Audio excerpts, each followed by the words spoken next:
Oh, man. Oh, man.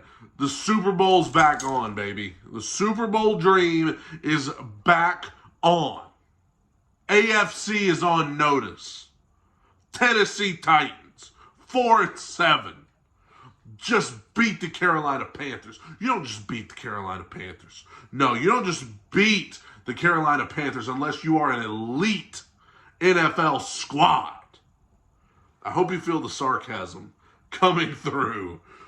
The Titans won today.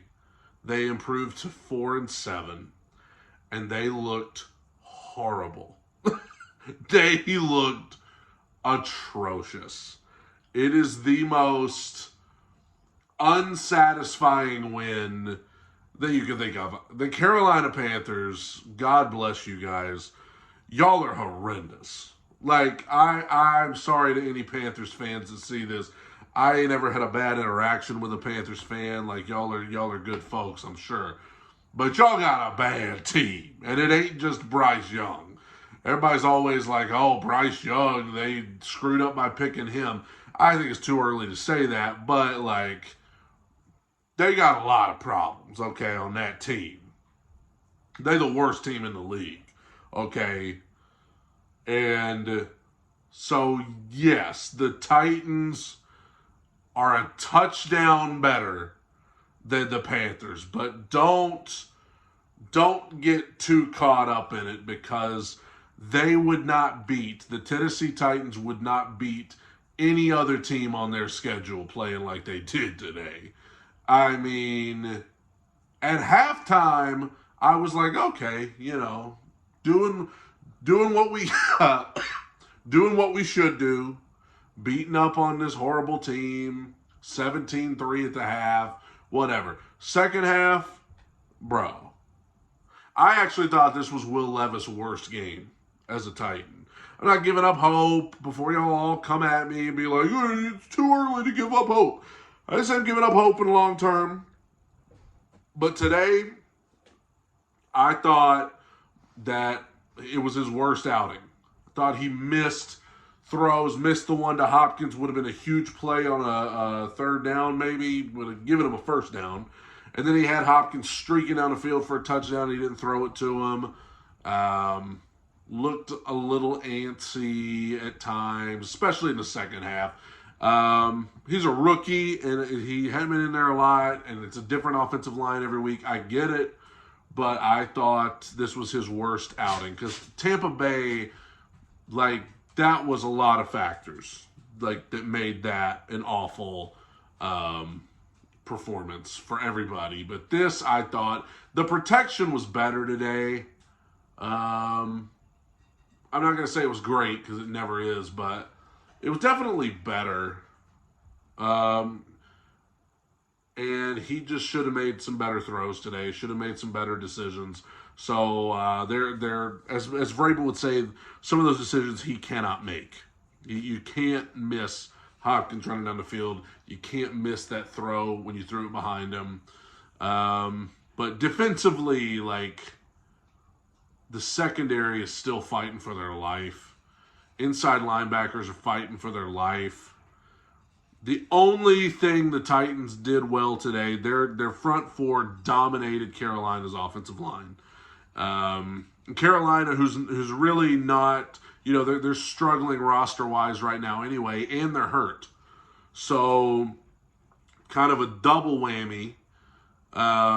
So Jeffrey Simmons and Arden Key and Danico Autry all had big games today. And so good for them. That's one of the key reasons the Titans won. In addition to Carolina shooting themselves in the foot, holding penalties that killed some of their drives. Bryce missed a couple throws, at times. And so, yeah, the Titans won today, but do not be fooled. They still bad. Like, they still bad. And I got caught just a little bit ago. I was looking, and I was like, Titans are only 2 games out of a wild card spot because I've given up on the division. They're 4 games behind Jacksonville. Jacksonville's 8-3. Like, the division belongs to them. So I've given up on the AFC South. But I was looking at the wild card race. I was like, hey, you know what? We're 2 games out of a wild card spot. We got to play the Colts next week. We got the Texans twice and all this stuff. But if it doesn't matter who's in front of you in the playoff race or whatever, I feel like the dude, like, playoffs, like, we can't even, like, you have to look at all these other teams and hope that they don't take care of their business, but you also have to hope that you take care of yours. And the Titans still have to play Indianapolis, who's 6-5. They got to play Miami, who's 8-3. They got to play Houston twice, who's 6-5. They got to play Seattle, who I think is 7-4, 6-5. They got to play Jacksonville again. It's a tough schedule, turns out, and I cannot believe that team that I watched fight for their freaking lives to survive against Carolina today, I have real trouble believing that they're going to somehow turn it around and go beat the likes of Miami and Houston and Seattle. Like, I don't buy that at all. I don't buy it at all. And, you know, they're not a good team. They just happen to play one of the only teams in the NFL that's worse than they are today. And that's pretty much the long and short of it. The reports out there suggest that Mike Vrabel is going to remain the coach. I think that's obvious after today. I think if you lose at home against Carolina today, I really think that would have been like, holy crap, this team's horrible. But they managed to get away with a win, so that's probably good news for him. But, I mean, I could see them not winning a game the rest of the year because even in victory, like, they looked so bad. Come here, bud. You want to say hello to people? You want to say hello to these good folks here? Even in victory, they looked just bad. And especially the second half,